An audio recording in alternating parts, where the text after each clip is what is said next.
हमने देखा कल कि इटली में क्या हुआ। आज हम देखने जा रहे हैं कि जर्मनी में नाजीवाद का उदय हुआ। अब जर्मनी में नाजीवाद है और इटली में था फासीवाद, है ना। अब देखो दोनों ही अधिनायकवादी या साम्राज्यवादी जो है शासन व्यवस्थाएं हैं। फांसी शब्द कहां से आया? फांसी से नहीं आया, कल हम लोगों ने देख लिया, फासिस लकड़ियों का बंडल। उसी तरीके से नाजी शब्द जो है उसका ओरिजिन अलग है, तो उस पर अभी बात करेंगे। तो जर्मनी में भी जो है तानाशाही सत्ता ही आई, लेकिन वो तानाशाही सत्ता जर्मनी में कहलाती है नाजीवाद। अब भाई जर्मनी तो अगर मित्र देशों के हिसाब से देखें तो जर्मनी तो जो प्रथम विश्व युद्ध था उसका मेन विलन बना दिया गया था। मेन विलन यानी कि प्रथम विश्व युद्ध का खलनायक। लेकिन जर्मनी और इटली थोड़े भिन्न राष्ट्र हैं, ठीक है ना। पढ़ाने के बाद डाउन हो जाएं ऐसे आप एक्टिव रहते हैं, है ना। सब डाउन होते हैं, कोई ऐसा नहीं है जो डाउन नहीं होता हो। आपको एनर्जी चाहिए होती है, थोड़ा अच्छा खाओ पियो, कुछ एक अच्छे मेडिकेटेड एनर्जी ड्रिंक्स आते हैं, है ना। तो नींद और ब्रेक लेते हैं, ठीक है, ठीक है ना। हाँ विवेक कर लेंगे, एक दो क्लासेस लंबी भी कर देंगे, ठीक है। विक्टर राजा बना रहा, ठीक है ना, विक्टर इमैनुअल राजा बना रहा क्योंकि संवैधानिक लोकतंत्र था, संवैधानिक राजतंत्र था, राजा बना रहेगा, ठीक है। राजा ने खुद ही जो है मुसोलिनी के हाथ में सत्ता सौंप दी, तो इसलिए उसने राजा को नहीं हटाया, प्रतीकात्मक बना रहा, लेकिन तानाशाह बन गया मुसोलिनी। लेकिन इटली की कहानी अलग है। इटली में क्या हुआ कि जर्मनी की कहानी थोड़ी अलग है। जर्मनी में क्या हुआ कि जर्मनी थोड़ा भिन्न देश है, मैं यही बता रहा था। अब कमेंट्स पे नहीं आऊंगा वरना थोड़ा सा इधर उधर की बातें होने लगती हैं, पहले इसको खत्म करेंगे। यहां पर क्या हुआ कि प्रथम विश्व युद्ध होने के बाद जर्मनी जब हार गया तो वहां जो नौसेना थी उसमें विद्रोह, नौसेना में विद्रोह हुआ। विद्रोह जो है पराजय की खींच थी, और उस पराजय की खींच में ये जो विद्रोह था वो बर्लिन तक तमाम शहरों में फैल गया, यानी एक तरीके का सैनिक विद्रोह जैसी स्थिति आ गई, ठीक है। दूसरी चीज क्या होगी कि उत्पादन जर्मनी में बहुत बढ़ा, ठीक। युद्ध के दौरान चीजों की जरूरत होती है तो उत्पादन चाहिए होता है, ठीक है ना। उत्पादन बढ़ गया विश्व युद्ध में, जर्मनी हार भी गया, सबको पता था जर्मनी के साथ क्या होने वाला है। उत्पादन घटा तो श्रमिक असंतोष भी बहुत ज्यादा बढ़ गया, यानी मजदूर भी नाराज हुए। इन विद्रोहों के बीच में क्या होता है कि जो राजा है कैसर विलियम द्वितीय, उसको भागना पड़ता है जर्मनी छोड़ के, वो भाग जाता है और हॉलैंड जाके शरण ले लेता है। अब यहां पर भी जैसे इटली में मित्र राष्ट्रों ने सरकार बदलवाई, अपने मन की सरकार बनाई, जर्मनी में राजा बहुत ताकतवर है, ठीक है, लेकिन अब वो राजा भाग गया और जर्मनी पर शिकंजा कसना है, तो क्या होगा, अब यहां पर भी लोकतंत्र की स्थापना होगी। तो पहली चीज मैंने क्या कही कि पराजय के बाद जर्मनी में नौसैनिक विद्रोह, ठीक है, और यह नौसैनिक विद्रोह कई शहरों में फैल गया। कई शहरों में यह विद्रोह जब फैल गया तो जो राजा है, राजा को भागना पड़ा, ठीक है। राजा कैसर विलियम द्वितीय को भागकर हॉलैंड में शरण लेनी पड़ी, शरण लेनी पड़ी। यह महत्वपूर्ण घटना हुई। श्रमिक असंतोष हम आर्थिक संकट के साथ पढ़ेंगे। अब यहां राजा गया भाग, तो हमने तीसरी चीज आपको बताई कि राजा के भागने के बाद में उन्होंने क्या किया कि कहा कि जर्मनी में लोकतंत्र की स्थापना होगी। किसने करवाई? मित्र राष्ट्रों द्वारा। तुम लोगों ने खुद भी देखा होगा, करंट अफेयर्स में पढ़ते होगे और करंट अफेयर से जोड़ करके कभी कभी इंटरनेशनल रिलेशंस में भी पढ़ते होगे कि अमेरिका ने इराक पर हमला किया, सद्दाम हुसैन को, ठीक है, सद्दाम हुसैन को फांसी दे दी गई और वहां भी एक सरकार बना दी गई। तो जो आक्रांता या हमलावर हुआ आधुनिक काल में, जहां जहां पर भी इस तरीके से तानाशाहों को हटाया अमेरिका ने या उसके पहले ब्रिटेन ने या उसके साथ साथ मित्र राष्ट्रों ने, उन्होंने वहां लोकतंत्र कहा कि भाई स्थापित करो। दरअसल ये लोकतंत्र हर जगह माना गया कि ये तो अमेरिका, ब्रिटेन या फ्रांस वगैरह पर के द्वारा थोपा गया लोकतंत्र। तो यहां जो है उन्होंने कहा कि लोकतंत्र की स्थापना करनी है, और यहां वाइमार एक जगह थी, वाइमार नामक स्थान पर भाई लोकतंत्र चलेगा तो लोकतंत्र तो संविधान से चलेगा, तो वाइमार नामक स्थान पर संविधान की, ठीक है, संविधान लिखा गया, ठीक है, संविधान की स्थापना हुई, है ना, या संवैधानिक शासन की स्थापना। इसीलिए इसके अंतर्गत जो सरकारें बनी वो सरकारें कहलाई वाइमार गणतंत्र, यानी वाइमार जो संविधान था उसके अंतर्गत जो सरकारें बन रही थी वो सरकारें वाइमार सरकारें कही गई। तो और संविधान को क्या कहा गया? वाइमार संविधान। ठीक है, वाइमार संविधान के अंतर्गत अब मित्र राष्ट्रों ने यह सरकार बनवाई और उसके बाद वर्साई में बुलाया, कहा आओ बेटा संधि पर हस्ताक्षर करो। और वर्साई की संधि जो है हम लोगों ने देख ली थी। अपमान, बार बार जर्मनी का अपमान किया जा रहा है। ठीक है, एप्लीकेशन मॉडर्न इंडिया की मैराथन क्लास करवा देना। तुम्हारा मॉडर्न इंडिया में क्या छूटा है? कोई मैराथन क्लास के लिए कुछ तो हुआ नहीं तुम्हारा मैराथन क्लास? आशीष क्यों? सभी व्यक्ति थे जो अपने शासन के तरीके में तानाशाह थे निश्चित रूप से, लेकिन असली दिक्कत क्या थी सद्दाम हुसैन के साथ? मिलिट्री रूलर थे तो कठोर शासन तो था ही। ठीक है, अब यहां पर आप देखिए कि अमेरिका के खिलाफ वो बहुत ज्यादा बोलते थे और उन्होंने मिडिल ईस्ट के अंदर अमेरिका की दखलंदाजी का हमेशा विरोध किया था। आज तुम ईरान के साथ भी वही झगड़ा देख रहे हो, वही झगड़ा इराक के साथ था, और तब गुटनिरपेक्ष आंदोलन ताकतवर था। तो सद्दाम हुसैन ने तमाम सारे गैर अमेरिकी देशों से नजदीकियां बनाई और यहां तक कि अपनी एक मुद्रा व्यवस्था, उन्होंने कहा कि डॉलर सिस्टम नहीं चलेगा।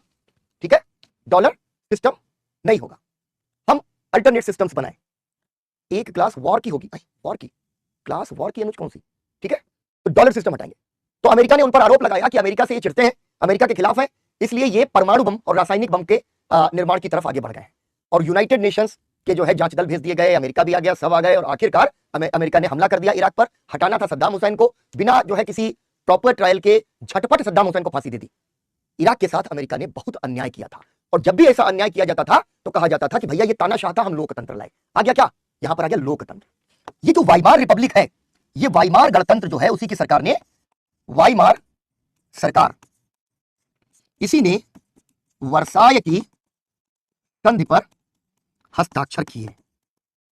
ठीक है, वर्साय की संधि पर हस्ताक्षर किए, इसलिए शुरुआत से ही ये जो वाइमार गणतंत्र है जनता के बीच बहुत ज्यादा अलोकप्रियता हो गई। भाई देखो मेरी क्लास में मेरे स्टूडेंट्स, ठीक है भाई, अब मैं सद्दाम हुसैन को मैंने देखा है, मतलब देखा से मतलब आमने सामने नहीं, वो जमाना देखा है।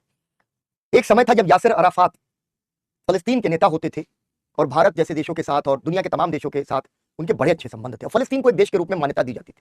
आज आप गाजा पट्टी में देख लीजिए, कल एक वीडियो देख के मेरा दिल दहल गया कि इजराइल वहां पर फूड की सप्लाई भी नहीं होने दे रहा है। मानवीय जो है युद्ध नियमों के अनुसार आप आपूर्ति नहीं रोक सकते सामान्य जनता के लिए, वहां रोक दी गई। ठीक है ना, रोक दी गई। एक बूढ़ा खाने का इंतजार करते करते भूख से मर जाता है। मेरा जो धर्म है ना बेटा, वो मानवीय धर्म है, क्योंकि मैं हिंदू हूं तो मुझे लगता है कि मुझे शैव दर्शन हो चाहे वैष्णव दर्शन हो, मानव मात्र के कल्याण का सबक सिखाया गया। कोई भूख से मर जाए इजराइल के अंदर, सद्दाम हुसैन, ठीक, गाजा पट्टी में बच्चे भूख से तड़प रहे हैं और इजराइल वहीं पे स्ट्राइक करता है जहां पर बच्चे बैठे। युद्ध लड़िए आप, अमानवीय युद्ध मत लड़िए। ठीक है ना। अब देखो, एक तो ये बात हुई, दूसरे हसन ने कुछ लिखा, मेरी क्लास में इस तरीके के कमेंट्स नहीं आने चाहिए। क्यों? उसने कुछ गलत नहीं लिखा, उसने लिखा मैं अंदर से टूट चुका हूं। अमा यार ऐसी मेरे साथ, मतलब मैं अपने स्टूडेंट्स को कहता हूं अंदर से टूटना ना ये तुम्हारा दोष है। दुनिया तुमको तोड़ने पे ही लगी रहेगी, सिचुएशंस हमेशा तुमको तोड़ने पे लगी रहेंगी, चक्की की तरह पीसने पे लगी रहेंगी, लेकिन ये नहीं कहना। कल के अखबार में खबर है कि ओल्ड राजेंद्र नगर के एक लड़के ने सुसाइड किया और सुसाइड करके लंबा जो है सुसाइड नोट छोड़ा है, जिसमें अपने सभी संबंधों और संबंधियों के बारे में उसने चर्चा की। किसी को दोषी नहीं ठहराया, लेकिन ये सिविल सर्विसेज और उसकी तैयारी, सफलता का दबाव, इसका प्रेशर है। तुम लोग कभी कभी पूछते हो कि सर नहीं हुआ तो क्या करेंगे। मैं कह रहा हूं अच्छे से तैयारी करो। अगर तुम यूपीएससी नहीं कर सके, अगर नहीं कर सके, तब भी तुम जो काम हाथ में लोगे वो बहुत अच्छी तरह से करोगे, बहुत अच्छी तरह से। ठीक है, यहां पर ध्यान रखना कि यूपीएससी, मैं खुद कहता हूं कि अगर मैंने सीरियसली तकरीबन 6-8 महीने और नॉन सीरियसली अगर कहूं तो 2 साल यूपीएससी नहीं पढ़ा होता तो शायद आज जो मैं हूं वो नहीं होता, क्योंकि अभी मुझे पता है कि कौन सी चीज कैसे बेहतर ढंग से की जा सकती है। और एक छोटी सी कहानी सुनो, मेरे एक रिलेटिव, इलाहाबाद एक सेंटर हुआ करता था, तब यूपीएससी की तैयारी करने वाले इलाहाबाद जाते थे। बहुत लंबी तैयारी उन्होंने, 12-14 साल उन्होंने तैयारी की। तब पीसीएस के अटेम्प्ट्स थे, आईएएस के भी अटेम्प्ट्स होते थे, उनका फोकस पीसीएस था, उनका कहीं नहीं हुआ। प्रीलिम्स सबका निकल जाता है, उनका भी निकल गया था, खूब निकला प्रीलिम्स, मेंस नहीं निकाल पाते थे। अंततः गांव वापस लौटे मजबूरी में, क्योंकि आप यूपीएससी का प्रीलिम्स निकाल के कोई डिग्री नहीं लाते। ठीक है, नहीं लाते। खाली हाथ बहराइच उनका जिला था यूपी का, बहराइच वापस लौटे। वो एकदम एक टूटी हुई पर्सनालिटी बन गए थे, मतलब एक जगह खड़े होकर बात नहीं कर सकते थे, वो ऐसे बात करते थे, हाँ फिर ऐसे कुछ सोचते ऐसे ऐसे अपनी जगह से हिलते रहते थे, इतनी ज्यादा फ्रैक्चर्ड पर्सनालिटी। फिर आखिरकार वो थोड़ा संभले और उन्होंने गांव में करनी शुरू कर दी खेती। और भाई साहब यूपीएससी की अच्छे से तैयारी किया हुआ बंदा जब खेती करेगा ना तो कमाल ही ना करेगा। खूब एक्सपेरिमेंट्स, इरिगेशन की टेक्निक्स, नए नए बीज, फलाना ठिकाना, ये करता वो करता, बहुत बढ़िया काम वो कर रहे हैं। मैं कहता हूं कि यूपीएससी की तैयारी अच्छे से करो, भगवान कृष्ण का दर्शन। मैं कमेंट नहीं देख रहा हूं, अच्छा, लेकिन हमारी क्लास में कोई बच्चा, ठीक है ना, अच्छे से पढ़ाई करो। वाइमार की संधि पर हस्ताक्षर कौन कर रहा है? वर्साई की संधि पर हस्ताक्षर कौन कर रहा है? वाइमार की सरकार। चलो लिखो, इसको पूरा उतार डालो।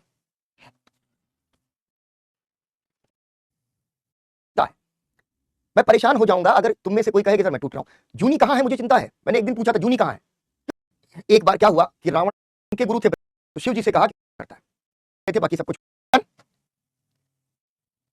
ठीक है। आगे बढ़े, चलो। अब ये होगी कहानी वहां की, जर्मनी की। पहली क्या कहानी हुई भाई कि जर्मनी के अंदर एक रिपब्लिक बना, लेकिन जनता इस रिपब्लिक को, इस गणतंत्र को, इस लोकतंत्र को और उसकी सरकारों को अपना नहीं मान सकी। ठीक है, जनता उसे अपना नहीं मान सकी। फिर पहली चीज यही बन गई, फ्रेडरिक एबर्ट। ठीक, जहां पर तुमने लिखा वाइमार हस्ताक्षर किए, उसके नीचे ब्रैकेट में लिख लो यहां पर फ्रेडरिक एबर्ट। इन्होंने वाइमार रिपब्लिक के राष्ट्रपति होने के नाते जाकर के वर्साई की संधि पर हस्ताक्षर किए थे। इसको लिखो, आगे बढ़े। ठीक है, अब क्या हुआ? पहली चीज, वाइमार गणतंत्र के प्रति जनता का संदेह। जनता हमेशा ये मानती रही कि भाई ये वाइमार रिपब्लिक बनाया ही मित्र राष्ट्रों ने है, तो ये जो है हमारा अपना सरकार का सिस्टम है नहीं। लेकिन दूसरी चीज तुमने क्या देखी थी? ठीक है, दूसरी चीज तुमने देखी, और वो थी जो इटली के भी संदर्भ में तुमने देखी थी। एक सेकंड, इटली के भी संदर्भ में तुमने देखी, वो थी आर्थिक संकट। ठीक है, आर्थिक संकट। आर्थिक संकट क्या था? आर्थिक संकट जो है वो बहुत ही गहरा था, जो आप लोगों ने देखा ही, हर जगह पर आर्थिक संकट गहरा हो रहा है। युद्धोपरांत, ठीक है, यानी युद्ध के बाद में, ऐसे लिखा जाता है युद्धोपरांत आर्थिक संकट, बल्कि उसको लिखे विषम आर्थिक संकट। आर्थिक संकट कि भाई युद्ध के बाद में जर्मनी की जो अर्थव्यवस्था है वो बुरी तरीके से चरमरा गई है। बुरी तरीके से चरमरा गई है का अर्थ है कि उत्पादन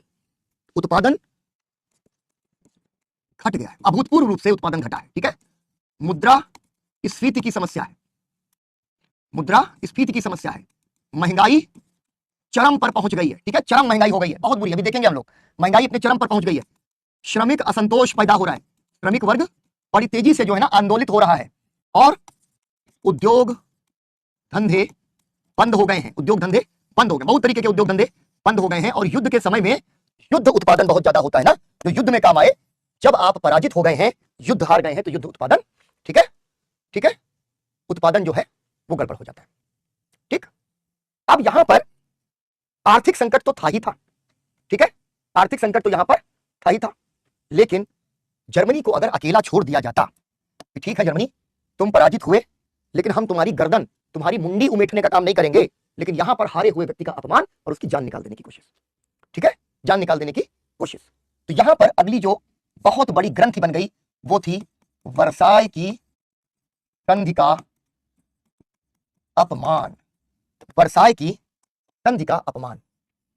ठीक है, कि भैया वर्साई की संधि को हम पर थोप दिया गया है और जर्मनी को खलनायक की तरीके से ट्रीट किया गया, उसका अपमान किया गया है। ठीक है, और ये जो चीज थी वो इस संकट को और बढ़ा रही थी। हम लोगों ने देख लिया है, इसको यहां दोहराएंगे नहीं, कि जर्मनी पर आर्थिक प्रतिबंध है। ठीक है, आर्थिक और राजनीतिक, सैनिक, ठीक है, सैनिक प्रतिबंध, तमाम तरीके के प्रतिबंध उस पर थोप दिए गए हैं। और जब पहले से ही अर्थव्यवस्था में संकट है, तो वर्साई की संधि का जो आर्थिक राजनीतिक संकट है वो और ज्यादा बढ़ गया। जर्मनी की जनता कहती है कि यह एक शर्मनाक संधि है, शर्मनाक संधि, इसको हम मानते ही नहीं है। ठीक है, जर्मनी को दुनिया भर से उसका व्यापार रोक दिया गया है। युद्ध के पहले जर्मनी तेजी से इमर्ज किया है एक आर्थिक महाशक्ति के रूप में।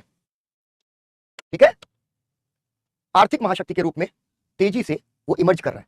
इसका मतलब है कि उसका निर्यात बढ़ेगा। ठीक है, आशीष सुनो, ध्यान से सुनो। ठीक है, सब समझ में आ रहा है ना? एकदम सिंपल कहानी तो चल रही है, सब कहानियां तो हुई चुकी, एकदम सिंपल कहानी चली, ध्यान करो, फोकस करो। ठीक है, ये जर्मनी के ऊपर इतना ज्यादा चीजें थोप दी गई कि अब वो दुनिया से व्यापार भी नहीं कर सकता। फ्रांस ने, तुमको याद है ना, कि उससे कई सारे क्षेत्र ले लिए, अल्सास लोरेन छीन लिया, रूअर का क्षेत्र छीन लिया, जहां पर आपको संसाधन है। ठीक है, जहां संसाधन है, जहां पर आपको खनिज संसाधन मिल रहे हैं जो आपकी औद्योगिक प्रगति के लिए जरूरी है। ठीक है ना? अब बाद में थोड़ी बहुत मदद देने की कोशिश की गई कि चलो जर्मनी को 24 में थोड़ा सा प्रोत्साहन देने का प्रयास किया गया। फिर एक और प्लान आया 29 में, यंग प्लान। ठीक है, थोड़ी राहत, लेकिन उस राहत से कोई बात बननी नहीं। ठीक है, अब यहां पर जितनी भी चीजें हैं वो किसको करनी पड़ रही है? इस सरकार को, जो वाइमार की सरकार है। यानी कि वर्साई की संधि पर दस्तखत करो। कोई कभी अगर इंग्लैंड या फ्रांस या अमेरिका आपको बुलाए, ठीक है, तो आपको जाना है, उसकी शर्तों को मानना है, वहां हस्ताक्षर करना है।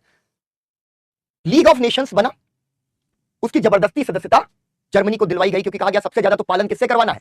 लीग ऑफ नेशंस से, ठीक है। तो यहां पर एक संधि करवाई जाती है, लोकार्नो संधि, ठीक है, 1925। जर्मनी को लीग ऑफ नेशंस, ठीक है, या राष्ट्र संघ का सदस्य बनाया गया, ठीक है। और राष्ट्र संघ का सदस्य बनाकर ऐसा लगा कि राष्ट्र संघ की स्थापना ही केवल एक उद्देश्य से हुई है कि जर्मनी जो है अपनी शर्तों का, अपनी संधियों का हर हाल में पालन करते रहे, ठीक है ना। अब करते करते क्या हुआ कि ये सब वो फैक्टर्स हैं जिसमें तुम वर्साई की संधि और उसके जितने भी प्रावधान हैं, प्रमुख प्रावधान, उनके बारे में बात कर चुके हो, ठीक है ना। इसको जरा एक बार ध्यान से समझ लो और फिर एक हम कंसेप्ट आपको समझाने जा रहे हैं जो बड़ा महत्वपूर्ण है। तुमने वो कहावत सुनी होगी ना, एक तो करेला ऊपर नीम चढ़ा। यह है करेला जैसी सिचुएशन, ठीक है। अब इसके ऊपर चढ़ेगा नीम, यानी नीम का कड़वाहट और करेला का कड़वाहट आपस में आके मिलने वाला है। इसको लिखो, ठीक। फिर आगे बढ़े। 1929 की वैश्विक महामंदी, 1929 की वैश्विक महामंदी के बारे में पढ़ के तुमको बहुत आश्चर्य होगा। अभी जर्मनी के अंदर जो है ना, जर्मनी में जैसे वहां तो 1922 में ही तानाशाही शासन आ गया, लेकिन यहां अभी तानाशाही शासन नहीं, यहां अभी एक्सपेरिमेंट चल रहा है, क्योंकि जर्मनी के ऊपर ज्यादा शिकंजा कसा हुआ है। तो इसके बीच में क्या होता है, एक ऐसी परिघटना, एक ऐसी जो है चीज होती है जो पूरी दुनिया को हिला देती है। 1929 की विश्वव्यापी आर्थिक मंदी, ठीक है। 1929 की विश्वव्यापी आर्थिक मंदी, इसके बारे में आपने खूब पढ़ा होगा, लेकिन समझा होगा या नहीं इसमें शक है, ठीक है, ठीक है, इसमें थोड़ा सा शक है। अच्छा रुको तुम लोग, इसके बाद जरा सा, इसके बाद कुछ लिख लो, क्योंकि तुम फ्लो चार्ट के नीचे लिख लोगे तो तुमको थोड़ा कॉन्फिडेंस आएगा, ठीक है। लिखो, इसके नीचे लिख लो जरा। उपरोक्त सभी कारणों ने युद्ध के बाद जर्मनी को एक अस्थिर और अलोकप्रिय, एक अस्थिर और असंतुष्ट राष्ट्र बना दिया।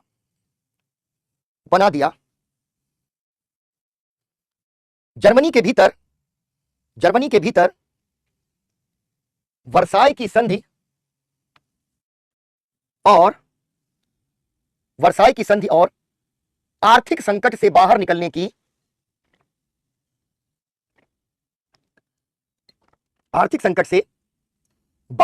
की छटपटाहट बढ़ती चली गई, ठीक है, छटपटाहट बढ़ती चली गई। इस संकट को 1929 की विश्वव्यापी आर्थिक मंदी ने विश्वव्यापी आर्थिक मंदी ने चरम पर पहुंचा दिया, ठीक है, मंदी ने चरम पर पहुंचा दिया। अब जरा देख लो कि ये विश्वव्यापी आर्थिक मंदी है क्या। हम क्या देख रहे थे, पहली चीज हमने क्या देखी, ध्यान से सुनो भाई, झगड़े चल रहे हैं, मैं देख रहा हूं कि उसमें दो लोग आपस में रहे हैं झगड़, ठीक है, ये बिल्कुल ठीक नहीं है। पढ़ाई करो भाई, झगड़ा करने थोड़ी आए हो, ठीक है।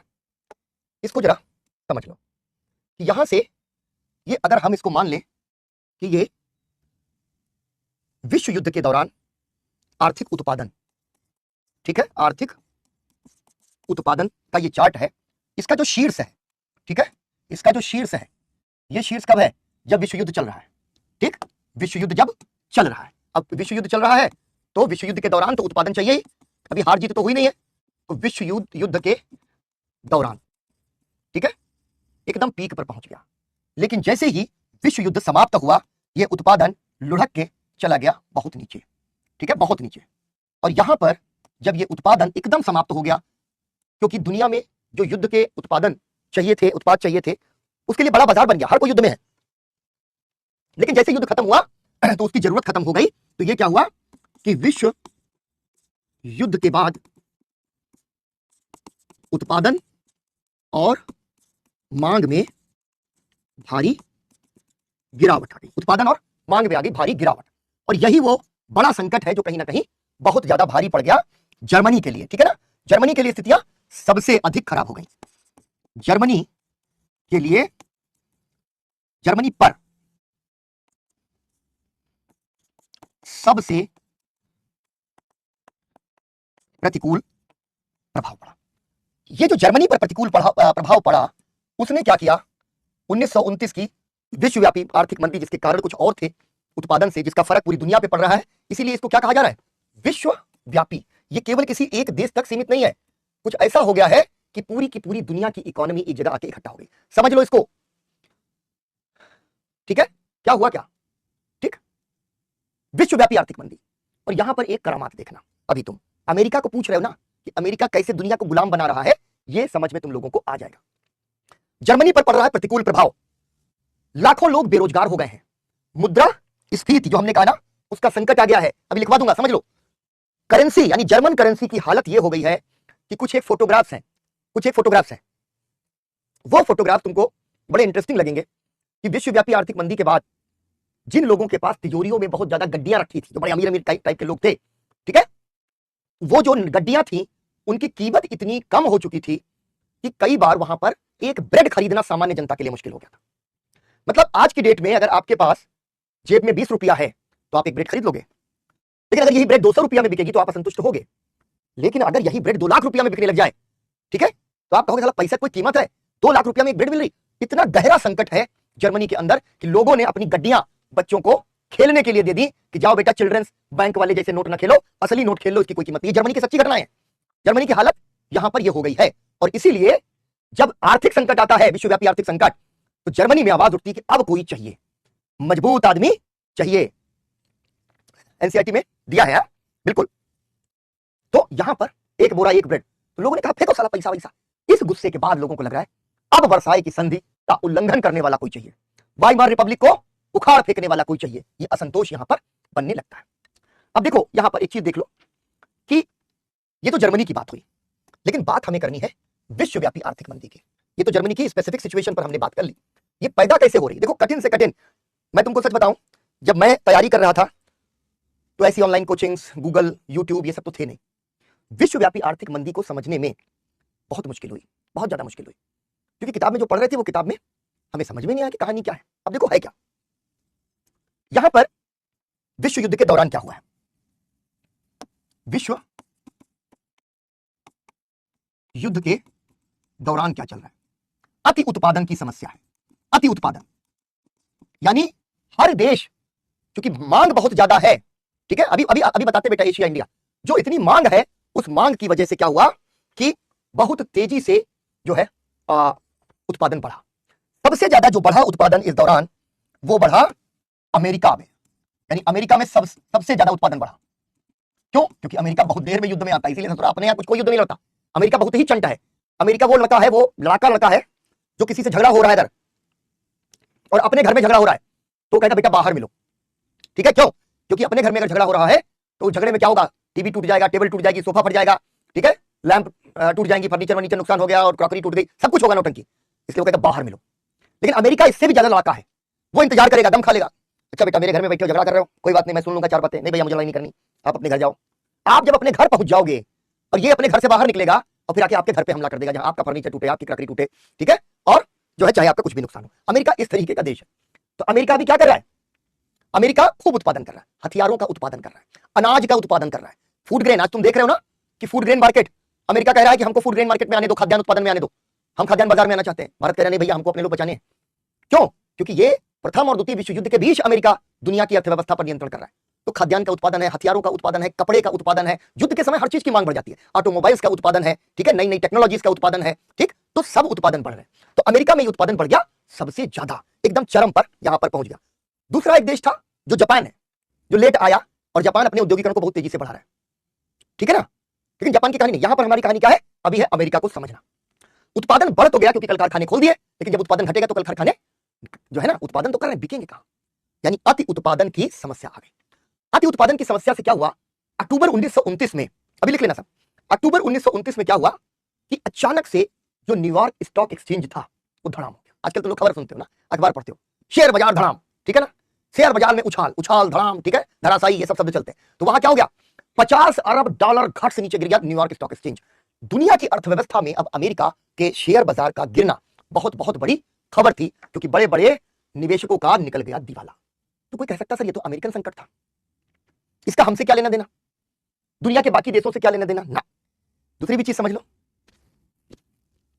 कि अमेरिका क्यों दादा बन गया। प्रथम विश्व युद्ध में सबको पैसे की जरूरत है, सबको पैसे की जरूरत है। अमेरिका युद्ध में नहीं शामिल है, खाली बेच रहा सामान, खूब सामान खरीद रहे हैं लोग अमेरिका से, और अमेरिका कह रहा है क्योंकि सबको जरूरत है। ब्रिटेन की गर्दन फंसी है, फ्रांस की गर्दन फंसी है, यूरोप के अंदर जर्मनी और इटली, ठीक है, घेर के मार रहे हैं। इटली को किसी तरीके से हाथ पर जोड़ के मना ले आए तो ऑस्ट्रिया है, लेकिन जर्मनी अपने आप में काफी है। तो सबको लग रहा है कि अमेरिका की मदद जरूरी है, अमेरिका की मदद जरूरी है। रहा सहा था सोवियत संघ, वो क्रांति करके निकल लिया, तो अमेरिका बन गया दुनिया का पप्पा। तो सबको जब सामान खरीदना था तो एक समय के बाद सरकारों ने कहा कि सर ठीक है, अभी अभी रुको आशीष, समझना यहीं से कहानी यहीं निकल जाएगी। जो तुम लोग अमेरिका अमेरिका करते हो, कहां से आ गया अमेरिका, ठीक है। यहां पर जब दुनिया के युद्धरत देश, जब उनके पास पैसे खत्म हो गए तो उन्होंने अमेरिका से कहा कि हे अमेरिका, हमारे पास पैसे खत्म हो गए हैं, अब बिना पैसे के हम युद्ध कैसे लड़ेंगे। तो अमेरिका ने कहा कि देखो, सामान तुम खरीदते रहो, युद्ध तुम लड़ते रहो, हम तुमको कर्जा देते रहेंगे। तो कर्जे पर कर्जा, कर्जे पर कर्जा, कर्जे पर कर्जा यूरोप के देशों को ये बांट रहा है बहुत बड़ा। और तुम्हारा जो तुमको गुलाम बनाने वाला देश है ब्रिटेन, उस सबसे ज्यादा कर्जा लिए बैठा ससुरा। प्रथम विश्व युद्ध में कांड हो गया है, यह तय हो गया है कि ब्रिटेन अब जिंदगी भर अमेरिका का पिछलग्गू बन जाएगा। क्यों? क्योंकि मैंने तेरा नमक खाया है, जैसे कहा जाता है ना, वैसे मैंने तेरा कर्जा खाया है। तो जब कर्जा खाया है अमेरिका से, अगर ब्रिटेन कभी कहे अमेरिका, हमने दुनिया में बहुत उपनिवेश बनाया, हमारा जलवा है, 2/3 दुनिया पे कब्जा है, ठीक है, हमारे पास बहुत बड़ी सेना है, हमारा कॉन्फिडेंस बहुत हाई चल रहा है, अमेरिका कहेगा यार पैसा कब लौटा रहे हो। वैसे ही ब्रिटेन कहेगा अरे नहीं यार, ये तो हम ऐसे बातें कर रहे थे, लौटा देंगे पैसा। ये कर्जे में बुरी तरीके से जो है बाकी यूरोपीय देश दबे हुए हैं, ठीक है। अति उत्पादन है, अमेरिका में सर्वाधिक उत्पादन है, और इस उत्पादन के बाद क्या हो रहा है कि युद्धरत यूरोपीय राष्ट्र अमेरिका से भारी ऋण उधार, भारी कर्ज ले चुके हैं, यानी कर्जे में डूब गए हैं। अब कर्जे में जो डूब गया है वो है ब्रिटेन, ठीक है, ब्रिटेन सबसे ज्यादा। ये प्रक्रिया समझ में आ गई कि ब्रिटेन, जिसके बारे में कहा जाता था कि ब्रिटिश साम्राज्य का सूर्य कभी अस्त नहीं होता, उसका सूर्य कैसे अस्त हो रहा है। और जो ब्रिटेन दुनिया का सबसे बड़ा गुंडा था, उसकी हालत हो गई कर्जा खा खा के खत्म, और कर्जा दे दे के अमेरिका बन गया चौधरी। और ये सारी इक्वेशंस चल ही रही थी, ये सब कहानी चल ही रही थी। अक्टूबर 1929 में न्यूयॉर्क शेयर बाजार धड़ाम, ठीक है, हम भी वही लिख देते हैं धड़ाम, बात समझिए ना। इसलिए जो अमेरिका है, ठीक है, जो अमेरिका है, ठीक, वो अमेरिका अब जो है पूरी दुनिया की अर्थव्यवस्था को इसलिए प्रभावित कर रहा है क्योंकि बाकी सारे देश, यूरोपीय देश कर्जे में डूबे हुए हैं अमेरिका के। अब अमेरिका क्या कहेगा कि भैया अब हम पर खुद ही बहुत बड़ा संकट आ गया, इसलिए हम अब खुद को करेंगे प्रोटेक्ट, ठीक है, हम खुद को प्रोटेक्ट करेंगे। अब तुमको बाबा ट्रंप की कहानी समझ में आ जाएगी। दुनिया में प्रथम द्वितीय विश्व युद्ध के बाद पहली बार ऐसा हुआ है कि अमेरिका को लग रहा है कि वैश्विक अर्थव्यवस्था पर उसकी पकड़ ढीली पड़ गई है, ठीक है, पकड़ ढीली पड़ गई है। इसलिए वो क्या कर रहा है, एप्पल हम अपने देश में बनाएंगे, चीन में नहीं बनने देंगे। चीन ने कहा, यहां चीन से उसको उखाड़ने की बात हुई टैरिफ वॉर में, तो एप्पल की कोशिश थी कि वो भारत आ जाए, ठीक है।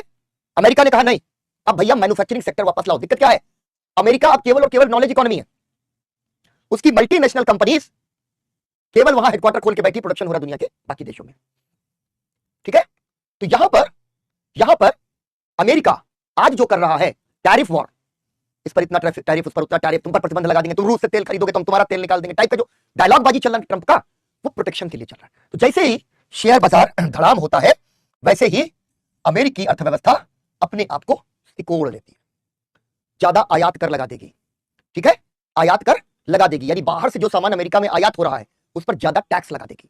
जो सामान निर्यात हो रहा है उसके लिए वो पुश करेगी दूसरे देशों को कि सामान खरीदो, लेकिन ऋण कुछ समय के लिए रोकने की नीति भी बनाई जाएगी। अब मुश्किल क्या है, यहां पर तुम लोग कहानियां समझो, मैं बार बार तुम लोगों को कहता हूं बेटा, यूपीएससी में जो वर्ल्ड हिस्ट्री का जो सेगमेंट है उसमें जो गुत्थियां तुम्हारी यहां वर्ल्ड हिस्ट्री में सुलझ जाएंगी ना, तुमको कारनामा कर दोगे तुम। कारनामा से मतलब है कमाल, ठीक है। अमेरिका क्यों परेशान हो गया? परेशान क्या इसलिए हो गया क्योंकि अमेरिका में केवल 3 से 4% लोगों के पास 50% से ज्यादा संपत्ति थी। तो धन का बड़ा असमान वितरण था। और जैसे ही शेयर बाजार क्रैश किया और अमेरिकी अर्थव्यवस्था पर संकट आया, अमीरी और गरीबी के बीच की इस खाई ने अमेरिका के लिए बहुत बहुत ज्यादा मुश्किल खड़ी कर दी, बहुत मुश्किल खड़ी कर दी, ठीक है। और जब यह आर्थिक संकट अमेरिका से निकला तो यूरोप की अर्थव्यवस्था बहुत बुरी तरीके से डूब गई। और यूरोप की अर्थव्यवस्था डूबी तो जर्मनी की अर्थव्यवस्था सबसे बुरी तरीके से डूब गई। और जब यूरोप की अर्थव्यवस्था डूबी तो यूरोप ने जिन देशों को गुलाम बनाया था वहां पर भारी आर्थिक संकट पैदा हो गया और वहां की जनता में राष्ट्रवादी आंदोलन और तीव्र हो गए, तेज हो गए, क्योंकि जनता और परेशान हो गई, ठीक है। अब जरा इसके नीचे लिखना शुरू करो, इसको ड्रॉ करो, इसके नीचे लिखो।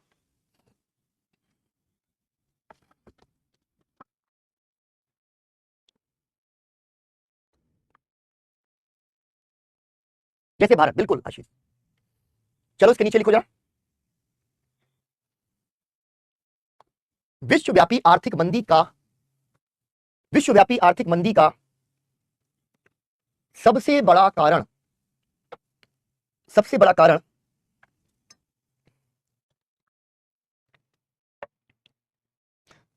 युद्ध के दौरान अति उत्पादन था।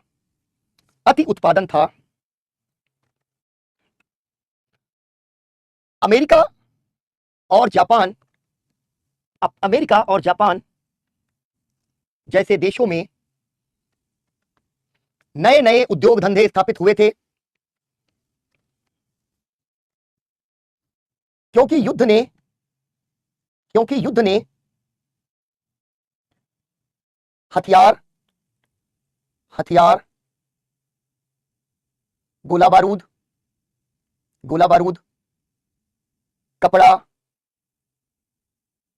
कपड़ा, खाद्यान्न, युद्ध की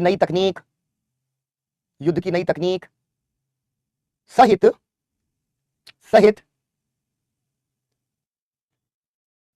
ऊर्जा, तेल, ऑयल डिप्लोमेसी। मिडिल ईस्ट पर इसलिए कब्जा करेंगे क्योंकि तेल है वहां। तुम्हारे यहां अगर मिडिल ईस्ट में तेल है तो हम मिडिल ईस्ट का तेल निकाल देंगे, तेल निकालने के लिए। ये अमेरिका है ना। इसीलिए मिडिल ईस्ट में आज भी देख रहे हो तुम जो कुछ हो रहा है उसके पीछे ऑयल डिप्लोमेसी, ठीक है। ऊर्जा तथा अन्य विनिर्माण उत्पादों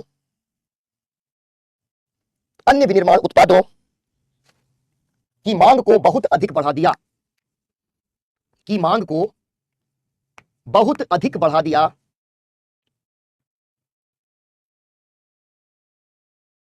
ठीक है, बढ़ा दिया। लिखो परंतु युद्ध के बाद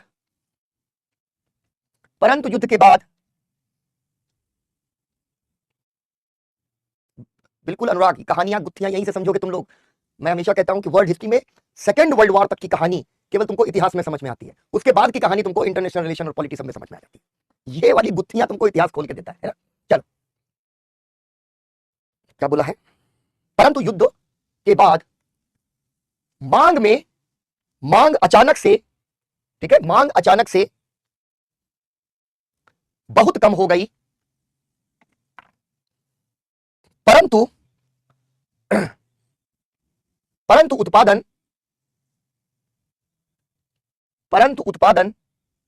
अनवरत मतलब लगातार चलता रहा, अनवरत चलता रहा, ठीक, अनवरत चलता रहा। अक्टूबर 1929 में न्यूयॉर्क स्टॉक एक्सचेंज के क्रैश होने या जो है क्या गिरने या धड़ाम होने, ठीक है, न्यूयॉर्क स्टॉक एक्सचेंज के या शेयर बाजार के क्रैश करने या धड़ाम होने से या गिरावट से, जो भी लिखना चाहो, ठीक है,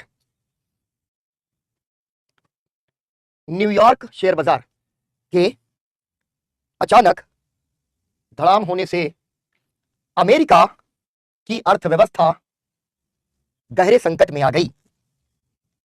अगला पॉइंट, अमेरिकी अर्थव्यवस्था का यह संकट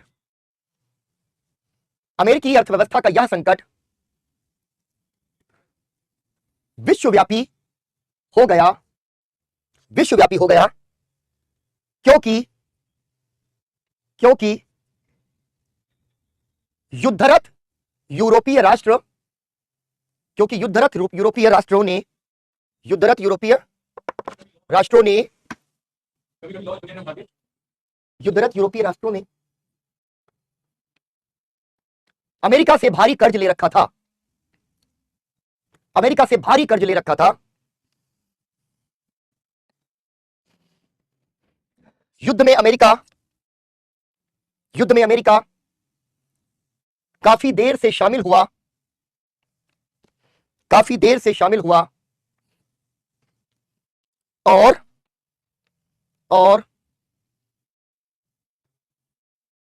काफी देर से शामिल हुआ और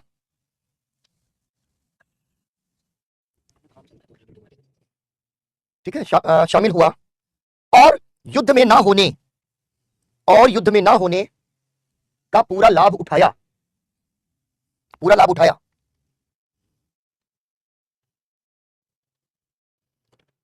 ठीक है, यूरोप के देश, ठीक है, यूरोप के देश अमेरिका के भारी कर्ज में डूबे थे और उन्हें युद्ध के बाद अपने नुकसान की भरपाई मतलब जो नुकसान हो गया युद्ध में उसको सही करना है। युद्ध के बाद नुकसान की भरपाई और पुनर्निर्माण के लिए और कर्ज लेना था।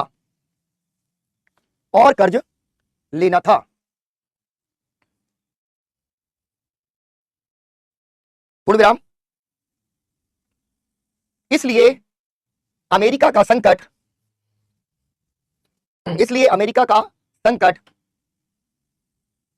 यूरोपीय संकट बन गया और यूरोप के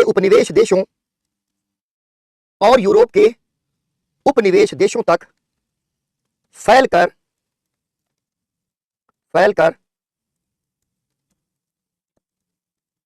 ठीक है, फैलकर वैश्विक हो गया।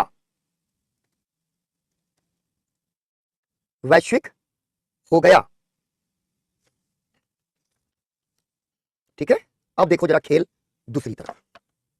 ठीक है, अब ये तो हो गया। इसमें अच्छा एक लाइन और बढ़ाओ,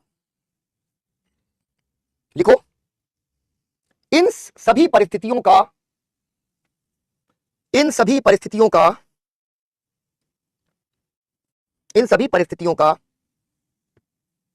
सबसे प्रतिकूल प्रभाव,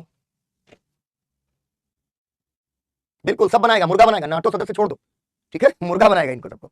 ठीक है, सबसे प्रतिकूल प्रभाव जर्मनी पर पड़ा। अब क्या हुआ भाई, फिर आ गया जर्मनी। सबसे बुरी हालत जर्मनी की इसमें हो गई है। जर्मनी में 1919 के बाद एक पार्टी बनी है, ठीक है, national socialist German workers party. ठीक है, German workers party, socialist, Samajwadi. ठीक है, ये कौन है? हिटलर की पार्टी, NSDAP। ये पार्टी यानी हिटलर भी शुरुआत में समाजवाद का नाम ले रहा है, अभी लिखोगे तो समझ में आ जाएगा। ये पार्टी जो है 1919 में बन गई है और तब ले रही है समाजवाद का नाम। इसका सीधा सा मतलब है कि जर्मनी में इस संकट के बीच से समाजवाद, ठीक, या कम्युनिस्ट आंदोलन का उभार।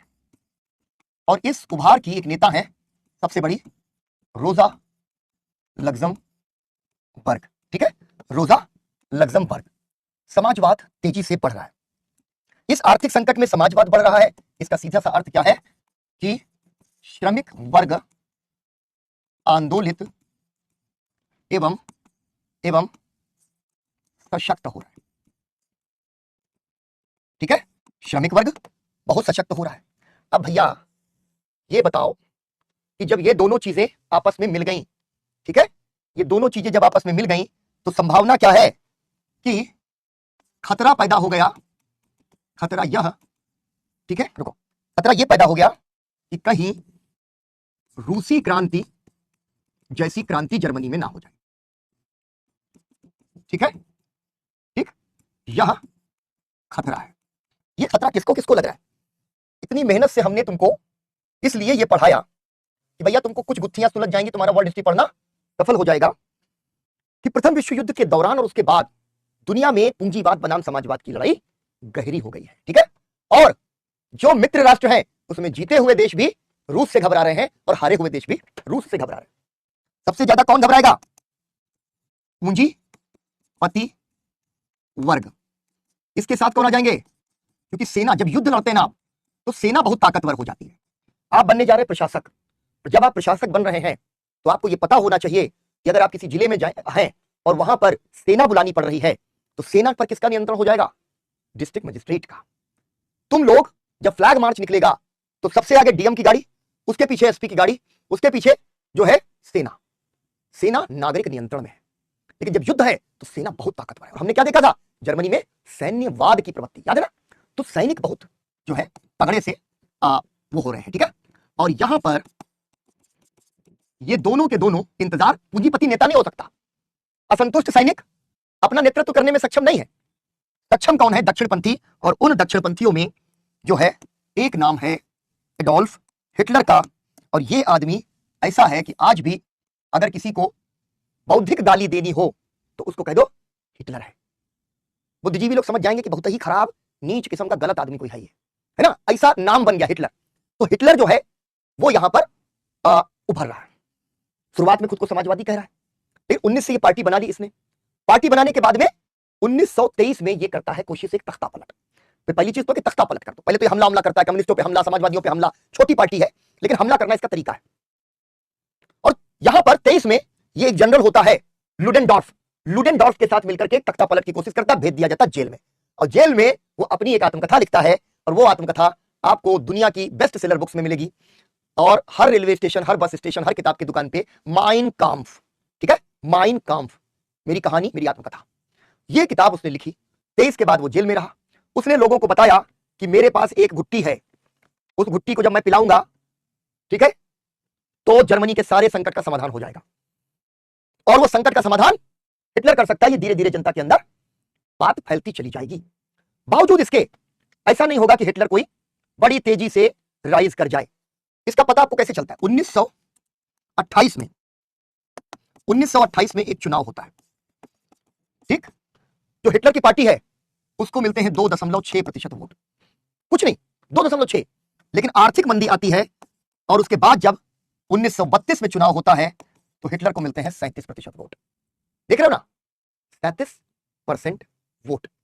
अचानक से हिटलर जो है वो नाजी जर्मनी की, मतलब जर्मनी की एक बड़ी ताकत बन जाता है। हिटलर कहता है कि भैया माइन काम्फ के आधार पर कि पहली चीज कि यहूदी जो है, जो अल्पसंख्यक हैं, इन्होंने जर्मनी के व्यापार धंधों पर, उद्योग धंधों पर, व्यापार वाणिज्य पर कब्जा जमा रखा है। तो यहूदियों को हम बाहर निकालेंगे और यहूदियों को जब धक्का मार के देश से बाहर निकाल देंगे तो जर्मन लोगों में उनकी संपत्ति बांट देंगे, घर बांट देंगे, व्यापार वाणिज्य, उद्योग धंधे बांट देंगे। ठीक है, ठीक। लोगों को लगा अरे यार good idea, it is a great idea.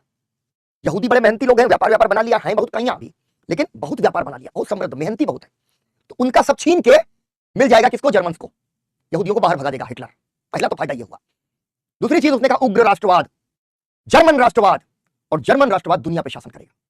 क्यों? क्योंकि जर्मन ही आर्य है, तो आर्य नस्ल की शुद्धता का विचार भी हिटलर लेकर के आ जाएगा। इनका सबका वो बनाएगा बढ़िया मिक्सचर, बढ़िया मिक्सचर बनाएगा और मिक्सचर बना के जनता को पिला देगा घुट्टी।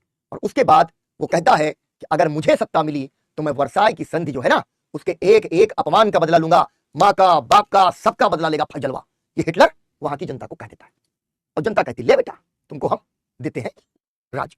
अब लिखो आगे, हिटलर का जर्मनी में उदय, ये हेडिंग डाल दो। हिटलर का जर्मनी में उदय लिखो।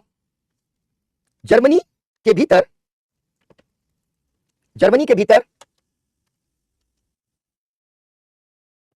ठीक है, जर्मनी के भीतर 1919 में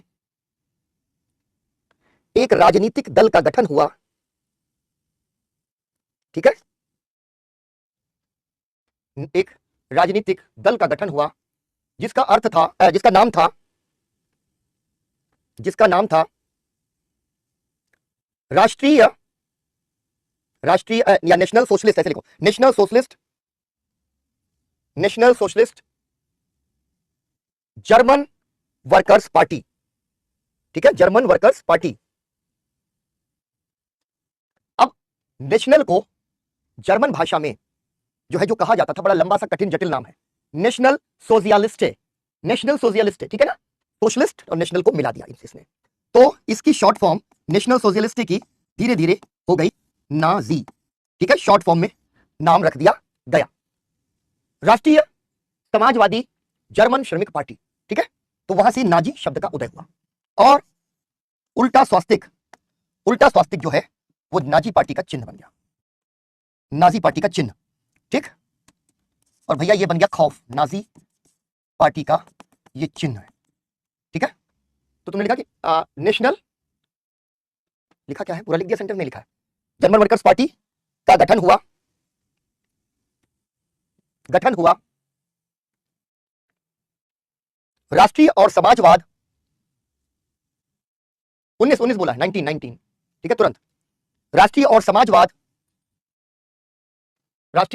के जर्मन, राष्ट्रीय और समाजवाद के जर्मन का संक्षिप्त रूप नाजी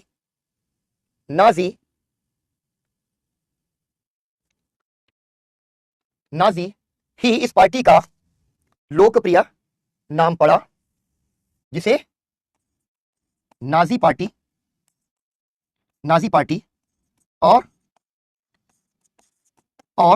उसकी विचारधारा को नाजीवाद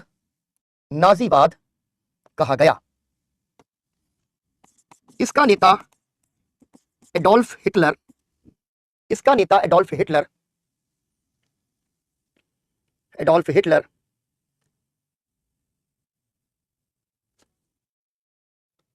हिटलर आरंभ से ही हिंसात्मक और उग्र तरीकों का सहारा लेता था। विपक्षी दलों को डराना और धमकाना उसकी राजनीतिक शैली थी। 1923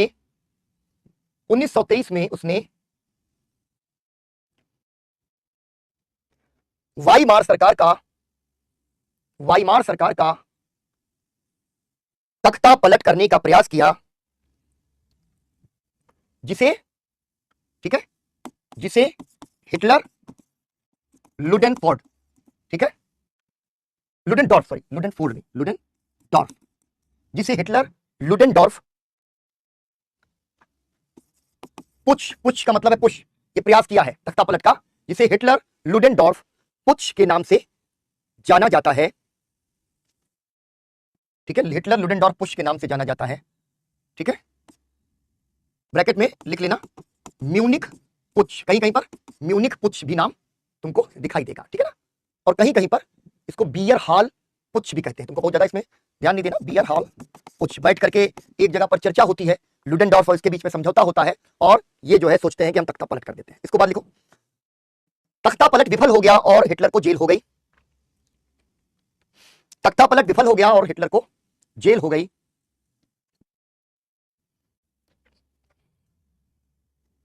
जेल में उसने अपनी आत्मकथा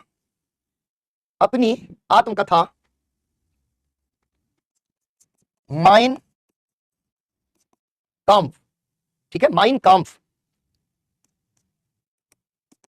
ब्रैकेट पे लिखो, मेरा संघर्ष लिखी। यह किताब हिटलर की विचारधारा को स्पष्ट करती है। ठीक है, फिर एक हाइफन लगाओ और उसके बाद अगली लाइन से एक सब बुलेट पॉइंट लगाना, इंडेंट है ना, करती है। जर्मन राष्ट्र की सर्वश्रेष्ठता,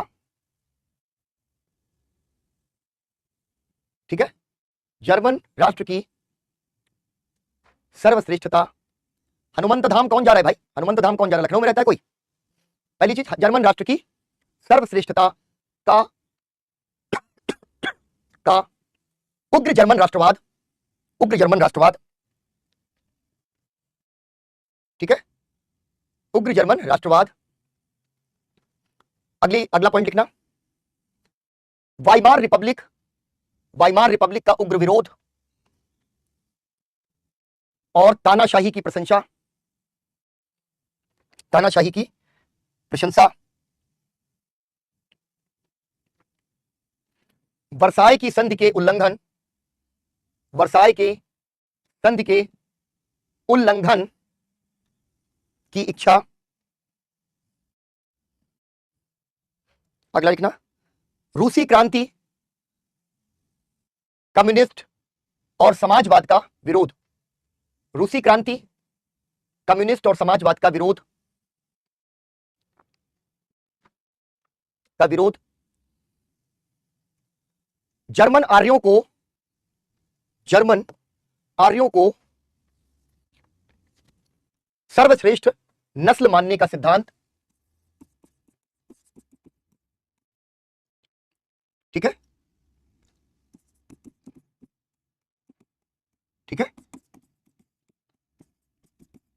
जिसका अर्थ था, जिसका अर्थ था मास्टर रेस या स्वामी जाति, जिसका अर्थ था जर्मनों को, जर्मन आर्यों को,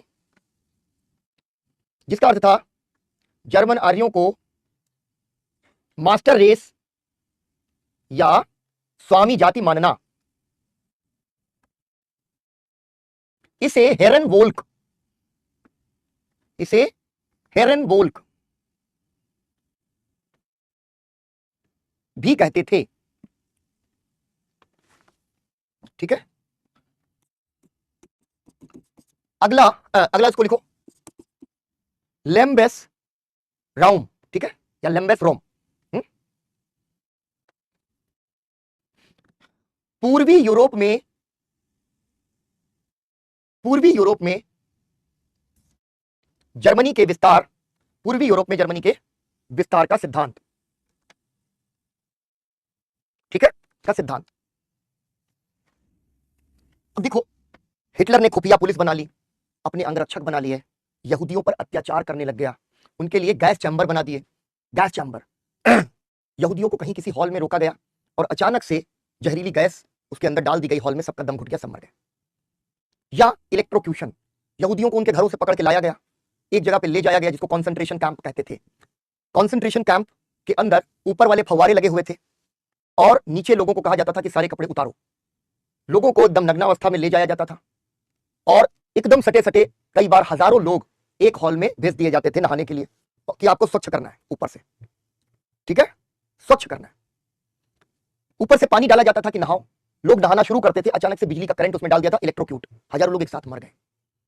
यहूदियों पर अमानवीय अत्याचार ये करता है, ठीक है, खुफिया अपनी जो है वो बना लेता है। अब ये क्या हुआ कि हमने आपको बताया कि 1928 में और 1932 में जमीन और आसमान का फर्क आ गया, ठीक है। 32 में 37% वोट और 230 सीटें ले आया, सबसे बड़ी पार्टी बन गई। जुलाई में चुनाव, ठीक है। नवंबर में वहां फिर चुनाव हो गया, क्योंकि वहां तो चुनाव पर चुनाव होते रहते थे। 32 में फिर चुनाव हुआ, सीटें थोड़ी घटी, लेकिन फिर भी सबसे बड़ी पार्टी नाजी पार्टी बन गई। यानी वैश्विक आर्थिक मंदी या विश्वव्यापी आर्थिक मंदी ने हिटलर के उभार में मदद दी और वहां पर हिंडनबर्ग हुआ करते थे उस समय में, ठीक है, बहुत बड़े नेता। उन्होंने हिटलर को चांसलर बनने का आमंत्रण दिया और हिटलर 1933 में बन गया चांसलर। हिटलर को यह डर है कि जो कम्युनिस्ट हैं वो एक खतरा बन सकते हैं, ठीक है, खतरा बन सकते हैं। इसलिए फिर 33 में वो एक राइखस्टाग का कांड करवाएगा, लेकिन राइखस्टाग का कांड और बाकी सारी चीजें हम लोग कल करेंगे। कल हम लोग 10 बजे से अपनी क्लास करते हैं, ठीक है, 10 से 1 एक लंबी क्लास 1-2 दिन हम लोग लेंगे ताकि हम थोड़ा सा हम लोग इस सैटरडे तक खत्म करने का अपना टारगेट पूरा कर ले। तो कल 10 बजे से हम लोग बैठेंगे, इसको कल फिर से समझा के फिर से लिखवा दूंगा, जो आखिरी वाली हमारी स्लाइड है, ठीक है ना। तो क्योंकि मैं अगर अभी समझा दूंगा तो लिखने का टाइम अभी नहीं बचेगा और तुम्हारा 1 बजे से ऑप्शनल होता है, तो इसलिए मैं उसको डिस्टर्ब नहीं करूंगा। कोमल ने कहा कि सर पिछली स्लाइड समझ में नहीं आई, तो शायद वो इस स्लाइड की बात कर रही थी। कोमल मुझे जरा बताओ कि क्या इसी स्लाइड की बात कर रही हो बेटा? तो मैं इसको 1 बजे से ज्यादा नहीं जाऊंगा, अगर अभी बात करूंगा तो फिर लिखवाने में टाइम लग जाएगा। खोलिए, और कम्युनिस्ट आंदोलन उभर रहा है, और समाजवाद और कम्युनिस्ट आंदोलन जो उभर रहा है उसी के साथ साथ मजदूर आंदोलित हो रहे हैं। तो जर्मनी में पूंजीपति वर्ग को यह डर है कि कहीं रूस जैसी क्रांति जर्मनी में ना हो जाए। असंतुष्ट सैनिक आए हैं, वो भी रूस को पसंद नहीं करते हैं, और ये हैं दक्षिणपंथी लोग जो कि रूस का विरोध करते हैं। ठीक है, श्रमिकों के आंदोलन का विरोध करते हैं, कम्युनिस्टों का विरोध करते हैं, उनको दक्षिणपंथी कहा जाता था। हिटलर इनका नेतृत्व करता है। 1928 का जो चुनाव है उसमें उसको मिले 2.6% वोट, 32 में मिले 37% वोट। यानी आर्थिक मंदी ने हिटलर की लोकप्रियता में बहुत वृद्धि कर दी। वजह क्या है कि इसने 1923 में तख्ता पलट करने की कोशिश की थी, जिसको हिटलर लुडेनडॉर्फ पुच्छ कहा जाता है। इसको हो गई जेल, तो जेल में इसने अपनी आत्मकथा लिख दी, मेरा संघर्ष, माइन काम्फ के नाम से। जनता को पहली बार पता चला। ठीक है, पल्लवी क्या कह रही है? फिर से लिखो, मैं कमेंट तुम्हारा निकल गया। तुम लोग जाओ बेटा, मैं 1 मिनट में खत्म कर रहा हूं। विवेक कल बात कर लेंगे इस पे। मेरा संघर्ष के नाम से अपनी जीवनी लिखी, वो जीवनी जनता में खूब लोकप्रिय हो गई, और उस लोकप्रियता के बाद ही हिटलर 32 में पहुंच जाता है, जहां वो पहले 230 सीटें लाता है, अगली बार सीटें कम हो जाती हैं, पर सबसे बड़ी पार्टी बन जाती है। इसके बारे में अब हम लोग कल बात करेंगे। ठीक है, अब रंजन चक्रवर्ती भी कम समझ में आ रहा है, तो मैं ही कोई आ जाओ। चलो पूछना, इस पर बात करेंगे हम लोग।